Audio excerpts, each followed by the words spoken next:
La mayoría de los terapeutas cree que solo se gana seguridad con la práctica. Pero te puedo decir que nada está más lejos de la realidad que esta afirmación,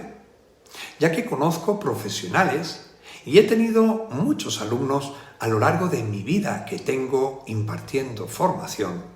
que llevan años de práctica, algunos de ellos más de 20 o 30 años,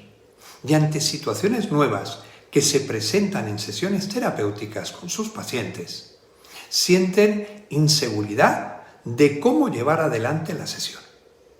Por lo tanto, no solo la práctica hace el maestro, sino la práctica, pero bien hecha, asentada en unas bases de conocimientos y de características personales. Hoy quiero hablarte de tus miedos, esos mecanismos internos que te paralizan y te impiden avanzar como terapeuta, y una vez reconocidos y despejados de tu camino, te permitirán, aun si estás empezando con esta profesión, tener tu mente abierta y dispuesta a aprender nuevos métodos, protocolos de trabajo en terapia y nuevas habilidades sociales que serán los pilares que generarán en ti esa fuerza necesaria para vencer los miedos, cambiar de actitud y algunas de tus creencias y lograr ser un excelente terapeuta regresivo reconstructivo. Hola, soy Luis Antonio Martínez Pérez, el creador de la terapia regresiva reconstructiva y fundador tanto de la Asociación Española de Técnicas Regresivas Aplicadas, AETRA, como de la Organización Mundial de Terapia Regresiva Reconstructiva, ONTRA, con más de 42 años de experiencia trabajando en esta metodología, y he formado ya al día de hoy a más de 15.000 profesionales del mundo de la salud y de la educación en 28 países de 4 continentes, y tengo por finalidad preparar a los profesionales de la salud, a los terapeutas holísticos y a los educadores a que puedan transformar las lágrimas de sus pacientes en sonrisas. Si eres profesional en el mundo de la psicoterapia y de la salud emocional o quieres serlo, te invito a que me sigas en las redes sociales y le des like a mis páginas para mantenerte al día de los diferentes temas que voy hablando en relación a la terapia regresiva reconstructiva.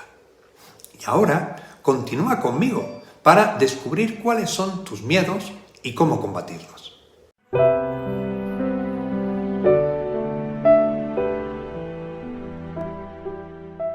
Todos los terapeutas tenemos una gran vocación por ayudar a otras personas a mejorar su calidad de vida y buenas intenciones a la hora de ponernos a trabajar con alguien.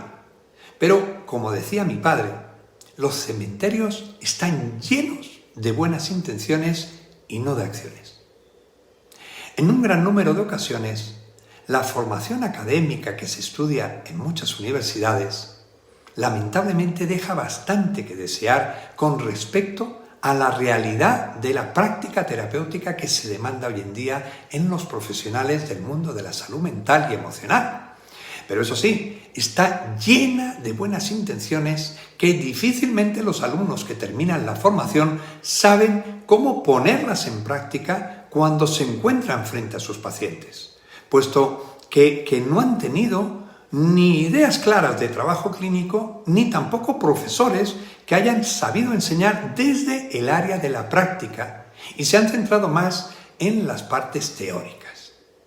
De esta forma, nos encontramos con mucha gente que parecen bibliotecas andantes, pero atemorizados cuando les dejan frente a la realidad emocional desbordada de un paciente. Aproximadamente la mitad de las personas que acuden a tratamiento psicoterapéutico abandonan en una de las 3 primeras sesiones. Por lo tanto, estos primeros contactos de trabajo son cruciales para asentar el compromiso y la confianza en los consultantes que decidirán si siguen o no en sus procesos. Un aspecto interesante a tener en cuenta es que se ha observado que los terapeutas que tienen mayor facilidad de palabra y una buena presentación de una propuesta de trabajo clara para sus clientes obtienen mayor compromiso por parte de los mismos y permanencia en consulta. Por lo tanto, ¿cómo no tenemos esto en cuenta a la hora de formarnos como profesionales que trabajan en psicoterapia? Además de la preparación académica específica en las diferentes corrientes psicológicas, hay otros aspectos a tener en cuenta para conseguir éxito en un proceso terapéutico, y son las aptitudes y las actitudes, las características personales de los propios terapeutas y sus habilidades. Y al igual que el resto de la población, nosotros también somos seres humanos con problemas, con distintos tipos de personalidades y con una sombra que lamentablemente en muchas ocasiones no hemos llegado ni siquiera a reconocer que está presente en nuestras vidas. Tradicionalmente, la formación académica universitaria no ha prestado demasiada atención en el entrenamiento de las habilidades necesarias que se requieren para trabajar en el terreno emocional, y en el mejor de los casos, las personas interesadas han tenido que, después de salir de las universidades, ir a hacer algún posgrado en otros centros especializados que les preparasen para estos menesteres, o bien comenzar a caminar por los senderos impredecibles, tirándose al ruedo de la problemática emocional sin ningún capote para hacer florituras al toro de los miedos que sale del burladero con fuerza y que quiere arrasar con saña a todo el que se le ponga por delante. Pensando así ellos que, a base de ensayo y error en sus sesiones, con el tiempo y con el paso de los años, el terapeuta aprende a trabajar. Pero esto es un gran error que se comete, puesto que cuando uno aprende de manera autodidacta, se llegan a coger muchos malos hábitos y muchos vicios inadecuadamente aprendidos que después resultarán muy difíciles de erradicar. Existen innumerables lagunas formativas, ya que el éxito o el fracaso de una intervención terapéutica no depende solo de conocer de memoria cada una de las corrientes psicológicas de las grandes escuelas, como el psicoanálisis, la terapia cognitivo-conductual, la terapia humanista, la gestal o la psicología transpersonal. Es fundamental tener una serie de habilidades que doten al terapeuta de técnicas y modelos de actuación, además de unas cualidades personales que le permitan hacer que sus pacientes se sientan seguros para confiar en él durante el trabajo que van a realizar en conjunto. Constantemente te tropiezas con muros gigantescos y no sabes cómo poder traspasarlos. Te atrapa el miedo y por esa razón que en multitud de ocasiones es que abandonas la profesión por la que te sientes realmente inclinado y te dedicas a otras salidas profesionales que nada tienen que ver con el comportamiento humano, quedando ese sueño inacabado en el baúl de las añoranzas y las quimeras no materializadas, sintiéndote fracasado, con frustración por no haber podido alcanzar las metas y los propósitos soñados durante tanto tiempo. Pero entonces, ¿cómo vencer ese miedo que me paraliza para hacer lo que realmente siento que es mi vocación? Pues lo primero que uno debe reconocer es a qué le tiene miedo y cuáles son sus carencias. En ese sentido, en todas las encuestas que hemos hecho a lo largo de los últimos años, en todos los cursos que he dado a lo largo de mi vida y en miles de sesiones de trabajo que realizan a diario los profesionales de la terapia regresiva reconstructiva por todo el mundo, vemos cómo se repiten una y otra vez las mismas inquietudes, que son miedo a cómo empezar, ya que solo la idea de pensar que te puedas desviar y no encontrar el verdadero origen del problema por el que viene el consultante a terapia, te puede dejar paralizado e inseguro en tu forma de actuar. Miedo a la entrevista de entrada, que es con la que debemos romper el hielo de todo lo que seguirá después a lo largo de todo el proceso. Por no tener una buena preparación tengo ese miedo y no entiendo que estas entrevistas no solo sirven para tomar datos del paciente, sino que también sirven para que la misma sea el inicio de esa conexión entre ambas partes y el proceso comience. Miedo a empezar y no saber cómo terminar un proceso. Este es el miedo a lo desconocido que pueda surgir a lo largo de las diferentes sesiones y que no sepas cómo manejarlo, que no tengas herramientas para utilizar en ese momento y te quedes en blanco viendo cómo se te va de las manos la sesión y te vas sintiendo perdido, sin rumbo fijo y dando palos de ciego. Incluso el miedo al silencio y que toda tu intervención puedas hacerle daño, pienses que le vayas a dañar y que incluso que él pueda pensar que tú no sabes, que te va a rechazar, que no vas a dar la talla y que te dirá que eres un mal terapeuta. Ese es el miedo a ser juzgado. Fíjate en la de cosas y sensaciones que van pasando por tu cabeza. Pero aquí no queda la cosa, sino que también hay miedo a que las técnicas que aprendiste no funcionen o en qué momento poderlas incorporar. De repente sientes como una gran nebulosa te invade toda tu cabeza, te anestesia e impide poder poner en orden los cientos de cosas que aprendiste en la teoría y ahora parecen haberse como que han desaparecido de tu mente o bien como que se encuentran todas desordenadas.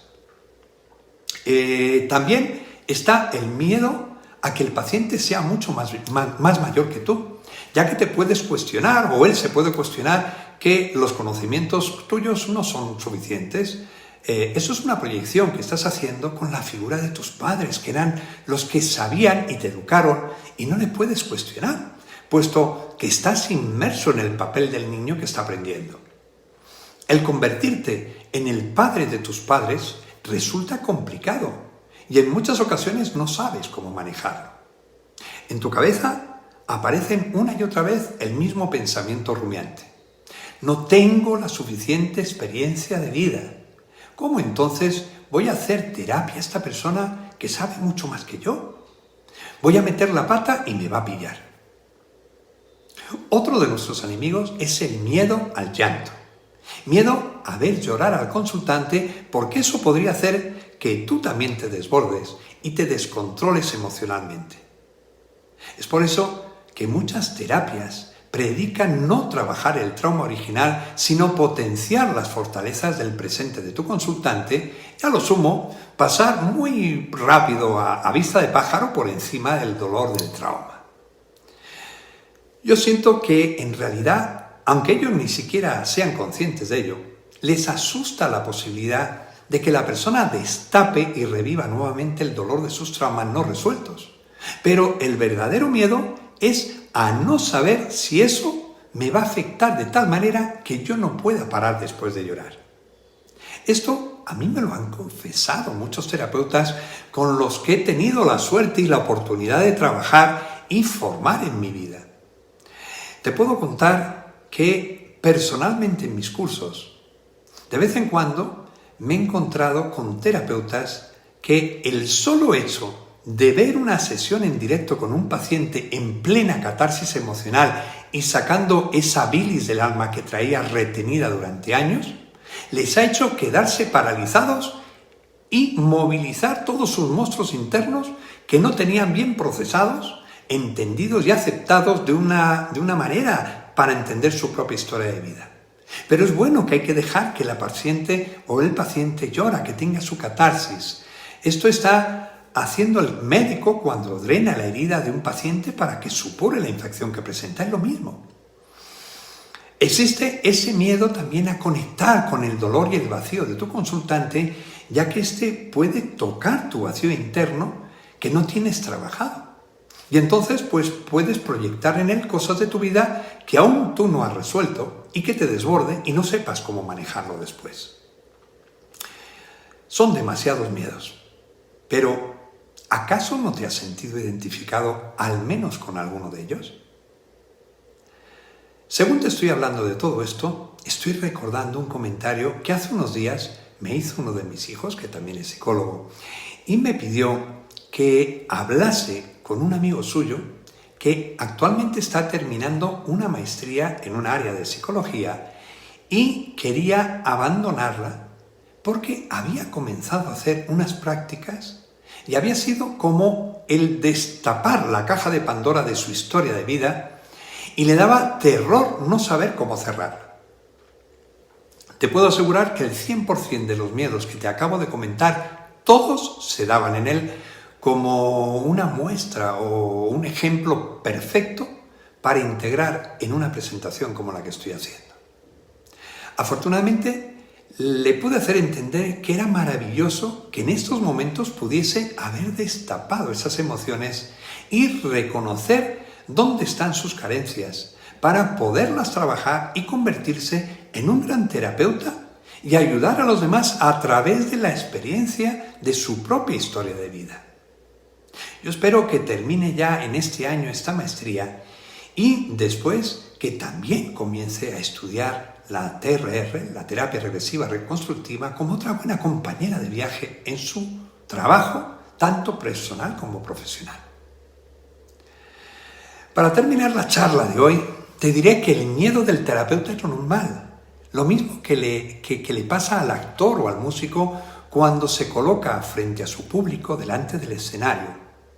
Pero todo esto es solucionable. ¿Y cómo? Pues mediante una buena preparación técnica, un buen manejo de protocolos, un dominio de la comunicación, tanto la verbal como la gestual, la práctica de la observación y la escucha activa, la relajación, la visualización guiada, una buena supervisión y el intercambio de experiencias con otros compañeros de estudio, ya que todo esto hará que la persona vaya poco a poco asentando sus conocimientos, diluyendo sus miedos e ir tomando el control de las sesiones de trabajo de sus pacientes. En el próximo capítulo de esta serie te mostraré cuáles son las cualidades y formación necesarias para superar la inseguridad y los miedos y poder convertirte en un gran terapeuta que pueda ayudar al mundo a cambiar sus lágrimas por sonrisas.